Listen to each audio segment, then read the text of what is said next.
रवींद्र वस्त्र निकेतन मध्ये सुरू आहेत दिवाळीच्या गुलीगत ऑफर्स। तब्बल 2 एकरात विस्तारलेल्या रवींद्र वस्त्र निकेतन मध्ये फुल फॅमिलीची full shopping. Diwali double gift धमाका दिनांक 15 ऑक्टोबर ते 10 नोव्हेंबर पर्यंत 4500 रुपयांच्या पुढील प्रत्येक खरेदीवर हमखास गिफ्ट। प्रथम बक्षीस 3 दुचाकी, द्वितीय बक्षीस 23 LED टीव्ही, तृतीय बक्षीस 79 मिक्सर, चतुर्थ बक्षीस 83 कुकर्स यांसह आकर्षक ऑफर्स। तर मग वाट कसली बघताय, त्वरा करा। फॅशन वाली दिवाळी साजरी करायची फक्त रवींद्र वस्त्र निकेतन मध्ये। रवींद्र वस्त्र निकेतन, सलगरे व शाखा। सांगली विधानसभेची निवडणूक लढणार नाही अशी घोषणा करणारे भाजपाचे सुधीर गाडगीळ यांना पक्षाने पुन्हा तिसऱ्यांदा उमेदवारी जाहीर केल्याने भाजपमध्ये भूकंप झालाय। शिवाजी उर्फ पप्पू डोंगरे यांनी बंडखोरी करण्याचा निर्णय घेतलाय, तर दुसरीकडे भाजपाचे पश्चिम महाराष्ट्र समन्वयक शेखर इनामदार नाराज झाले असून भूमिगत झालेत। सांगलीचे आमदार सुधीर गाडगे यांनी काही दिवसांपूर्वी विधानसभा निवडणूक लढणार नसल्याचं एका निवेदनाद्वारे जाहीर केलं होतं। त्यांच्या निर्णयाला कार्यकर्त्यांनी जोरदार विरोध केला होता। गाडगीळ यांनी यावर फेरविचार करू असं देखील स्पष्ट केलं होतं।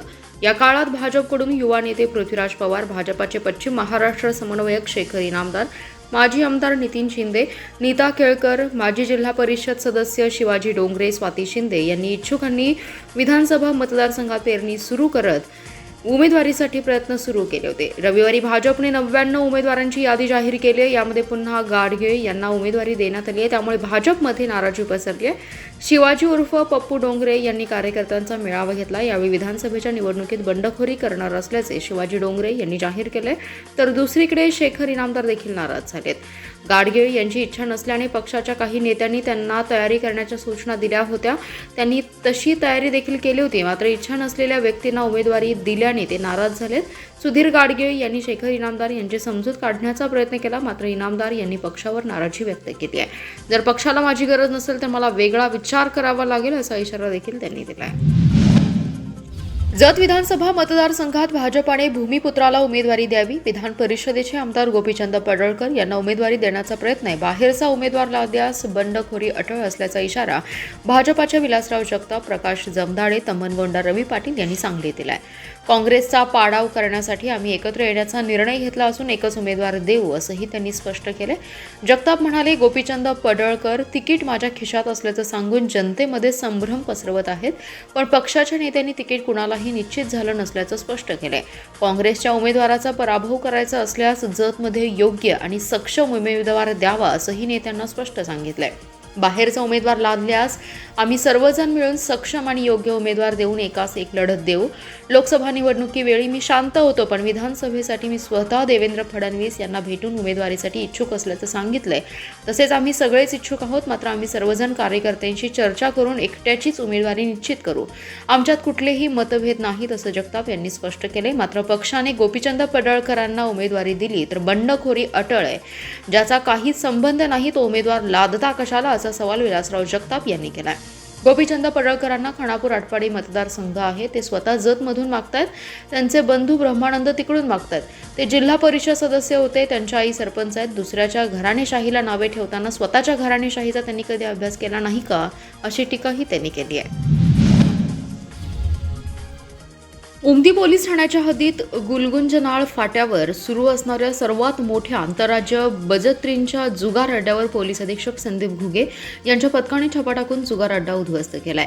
जिल्हा पोलीस दलातील सर्वात मोठी कारवाई आज करण्यात आली आहे। या ठिकाणी जुगार खेळणाऱ्या सोलापूर, सांगली जिल्ह्यातील जुगारींसह कर्नाटकातील तब्बल 41 जणांना ताब्यात घेतले असून त्यातील 4 जण पळून गेलेत। या अड्ड्यावरून पोलिसांनी तब्बल 19,36,750 रुपयांची रोकड, 10,38,800 रुपयांचे 43 मोबाईल, 18 लाखांच्या 4 चाकी गाड्या आणि 1.25 लाखांच्या 2 दुचाकी असा एकूण 48,95,550 रुपयांचा मुद्देमाल जप्त केलाय। सहाय्यक पोलीस निरीक्षक संदीप शिंदे यांच्या धाडसी कारवाईने अवैध धंद्यांचे धाबे दणाणलेत। सांगली जिल्ह्याच्या जत तालुक्यातील कर्नाटक बॉर्डरवर असलेला सीमावर्ती भाग नेहमीच अवैध धंद्यांनी चर्चेत राहिलाय। विधानसभा निवडणुकीच्या पार्श्वभूमीवर पोलीस अधीक्षकांनी अवैध धंदे उद्ध्वस्त करण्याचा इशारा दिला होता। त्यानुसार त्यांनी स्थानिक गुन्हे अन्वेषणचे पोलीस निरीक्षक सतीश शिंदे, सहाय्यक निरीक्षक संदीप संदीप शिंदे यांचं पथक तयार केलं होतं. संदीप शिंदे यांना गुलगुंजनाळ फाट्याजवळ हॉटेल हायवे इन एक्झिक्युटिव्हच्या मागील बाजूस असलेल्या बंद खोलीत संतोष भजंत्री यांच्यासह काही जण पैसे लावून बेकायदेशीरपणे 3 पाणी जुगार खेळत असल्याची माहिती मिळाली. यानंतर तातडीने पथकाने छापा टाकून कारवाई केली आहे. सांगली विधानसभा मतदारसंघात काँग्रेस पक्षाकडून इच्छुक असलेल्या जिल्हा मध्यवर्ती बँकेच्या उपाध्यक्षा जयश्रीताई पाटील यांना अद्याप उमेदवारी जाहीर झाली नाही, तरी देखील त्यांची टीम मैदानात उतरली असून प्रचाराला सुरुवात केली आहे. माजी केंद्रीय राज्यमंत्री प्रतीक पाटील यांनी जयश्रीताई पाटील यांच्या प्रचाराच्या नियोजनासाठी बैठक देखील घेतली. शिवाय आवश्यक त्या यंत्रणेसाठी प्रचार कार्यालय सुरू करण्यात येणार आहे. लोकसभेनंतर पुन्हा विधानसभेला दादा घराणे पुन्हा एकत्र आले. सांगली विधानसभा मतदारसंघात काँग्रेस पक्षाकडून जिल्हा मध्यवर्ती बँकेच्या उपाध्यक्षा जयश्रीताई पाटील आणि काँग्रेसचे शहर जिल्हाध्यक्ष पृथ्वीराज पाटील इच्छुक आहेत. या दोघांमध्ये उमेदवारीवरून चुरस निर्माण झाली आहे. त्यामुळे अद्याप उमेदवारीचा घोळ संपलेला नाही, तरी देखील जयश्रीताई पाटील यांनी उमेदवारी मिळो अथवा न मिळो निवडणूक लढण्याचा निर्णय घेतलाय. त्यांच्या समर्थकांनी प्रचार देखील सुरू केलाय. त्याच्या नियोजनासाठी सांगली शहर आणि ग्रामीण भागातील कार्यकर्ते एकत्र येऊ लागले. प्रमुख कार्यकर्त्यांची बैठक सोमवारी माजी केंद्रीय राज्यमंत्री प्रतीक पाटील आणि डॉक्टर जितेश कदम यांनी घेतली आहे. जयश्रीताई पाटील यांचे प्रचार कार्यालय आणि इतर यंत्रणा उभारणीसाठी निवडणूक आयोगाकडून परवानगी घ्यावी अशा सूचना यावेळी देण्यात आल्या.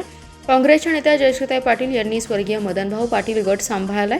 पक्षाच्या विविध निवडणुकीत हेच कार्यकर्ते आणि पदाधिकारी काम करत आहेत, पण सांगली विधानसभा मतदारसंघातून उमेदवारी मागण्याची वेळ जयश्रीताई पाटील यांच्यावर आली आहे. पक्षाकडून हा अन्याय केला जातोय. त्यांना काँग्रेस पक्षाने उमेदवारी जाहीर करावी, अन्यथा मिरज विधानसभा मतदारसंघातील पूर्व भागातील स्वर्गीय मदनभाऊ गट वेगळा करेल असा इशारा पदाधिकाऱ्यांनी दिलाय. पोलीस स्मृती दिनानिमित्त येथील पोलीस मुख्यालयातील शहीद स्मारक येथे अभिवादन करण्यात आलं. यावेळी परेड संपन्न झाली आहे. कर्तव्य बजावताना आपल्या प्राणांची आहुती देणाऱ्या पोलीस कर्मचाऱ्यांना पुष्पचक्र अर्पण करत श्रद्धांजली वाहण्यात आली.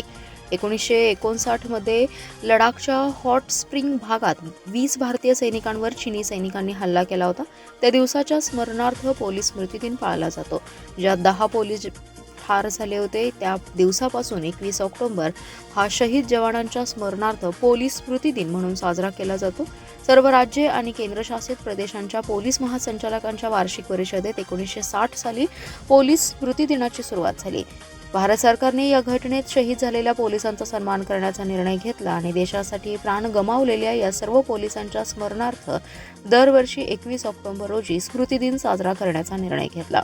त्याचबरोबर 2000 पासून दरवर्षी या दिवशी पोलीस परेडचं आयोजन करून हुतात्म्यांना श्रद्धांजली अर्पण करण्याचा कार्यक्रम आयोजित केला जातो.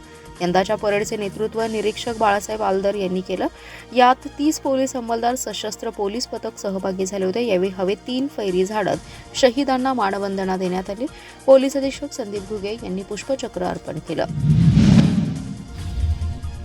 शासनाने प्रतिबंधित केलेल्या सुगंधी तंबाखू आणि गुटख्याची अवैध वाहतूक करणाऱ्या दोघांना स्थानिक गुन्हे अन्वेषणच्या पथकाने अटक केली आहे. त्यांच्याकडून 31 लाखांचा गुटखा आणि सुगंधी तंबाखू जप्त करण्यात आली आहे. कारवाईत 15 लाखांची मालवाहतूक करणारा ट्रक आणि 5 लाखांची 4 चाकीही ताब्यात घेण्यात आली आहे. रायप्पा कप्पांना पुजारी आणि सुनील ज्ञानोबा शिंदे अशी 2 संशयितांची नावे आहेत. स्थानिक गुन्हे अन्वेषण पथकात सांगली ते सांगोला जाणाऱ्या रस्त्यावर एका मालवाहतूक ट्रकमधून बेकायदा सुगंधी तंबाखू आणि गुटखा चोरून विक्री करण्याकरिता वाहतूक होणार असल्याची माहिती मिळाली होती. त्यानुसार रविवारी पोलिसांनी परिसरात सापळा लावला होता. काही वेळाने रस्त्यावरून संबंधित मालवाहतूक ट्रक जाताना पोलिसांच्या निदर्शनास आला. पोलिसांनी ट्रक चालकास थांबवून वाहनात काय आहे याबाबत त्यांनी विचारणा केली असता ट्रक चालक रायप्पा पुजारी यांनी सुगंधी तंबाखू आणि पान मसाला असल्याचं सांगितलं. तसेच सदर साठा कर्नाटक राज्यातील कुडची येथून भरला असून तो पंढरपूरला घेऊन जाणार असल्याचं सांगितलं. रस्ता दाखवण्यासाठी पुढे अंतरावर एक लाल रंगाची 4 चाकी असल्याचे संशयित रायप्पा पुजारी यांनी सांगितले. पोलिसांनी पुढे जाऊन पाहिले असता रस्त्याकडेला सदर 4 चाकी थांबलेली आढळली.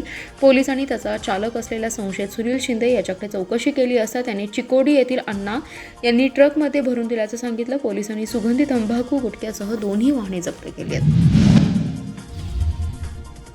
दिल्ली येथे होणाऱ्या 98व्या साहित्य संमेलनाच्या अध्यक्षा तारा भवाळकर यांचा जीवन गौरव पुरस्काराने आज सन्मान करण्यात आलाय. मराठी साहित्य मंडळ या प्रख्यात संस्थेच्या वतीने हा गौरव करण्यात आला. सन्मानचिन्ह, स्मृतिचिन्ह, शाल आणि श्रीफळ असं या पुरस्काराचं स्वरूप होतं.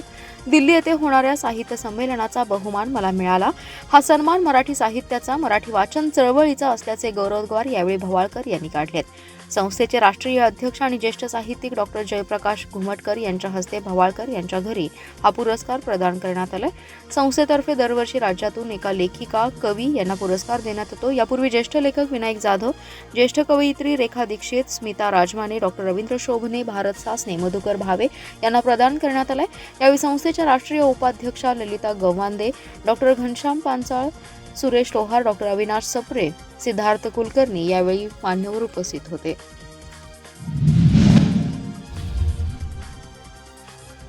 खून, खुनाचा प्रयत्न, दहशत माजवणे यांसह गंभीर गुन्हे दाखल असलेल्या मिरज तालुक्यातील कौलापूर येथील धीरज नाईक आणि आटपाडी येथील घरफोडी करणाऱ्या शाहरुख पवार यांच्या टोळीला सांगली, सातारा आणि कोल्हापूर या 3 जिल्ह्यातून 2 वर्षांसाठी हद्दपार करण्यात आलंय.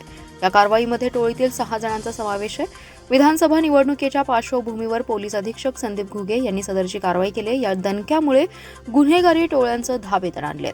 टोळी प्रमुख धीरज भारत नाईक, संतोष उर्फ अशोक नाईक, अक्षय उर्फ आकाश सतीश नाईक, टोळी प्रमुख शाहरुख विजय पवार, देवगन उर्फ देव्या बापू पवार आणि लखन विजय पवार अशी हद्दपार केलेल्या गुन्हेगारांची नावे आहेत. विधानसभा निवडणुकीच्या पार्श्वभूमीवर शांततेत निवडणूक प्रक्रिया पार पाडण्यासाठी पोलिसांनी कठोर पावले उचलण्यास सुरुवात केली आहे. कौलापूर येथील धीरज नाईक यांच्या टोळीवर खून, खुनाचा प्रयत्न, दहशत माजवणे, अपहरण करून मारहाण करणे यांसह गंभीर गुन्हे सांगली ग्रामीण पोलीस ठाण्यात दाखल आहेत. सांगली ग्रामीण पोलीस ठाण्याचे पोलीस निरीक्षक किरण चौगुले यांनी टोळीवर हद्दपारीचा प्रस्ताव पोलीस अधीक्षकांना पाठवला होता. या प्रस्तावाचा अवलोकन करून उपअधीक्षक विमला एम यांच्याकडे चौकशीसाठी अहवाल पाठवला. त्यांच्या चौकशीचा अहवाल, टोळीवर दाखल असलेल्या गुन्ह्यांचा अहवाल, त्यांच्या हालचाली या बाबींचा विचार करून नाईक टोळीला सांगली, सातारा आणि कोल्हापूर या 3 जिल्ह्यातून हद्दपारीचा आदेश पोलीस अधीक्षकांनी दिला. दुसरीकडे आटपाडीतील पवार टोळीवर जमाव जमवून घरफोडी, चोरी करणे यांसारखे गुन्हे दाखल आहेत. या टोळीवर हद्दपारीची कारवाई करण्याचा प्रस्ताव आटपाडी पोलीस निरीक्षकांनी पाठवला होता. या प्रस्तावाचा अवलोकन करून या टोळीला देखील 2 वर्षांसाठी हद्दपार करण्यात आलाय.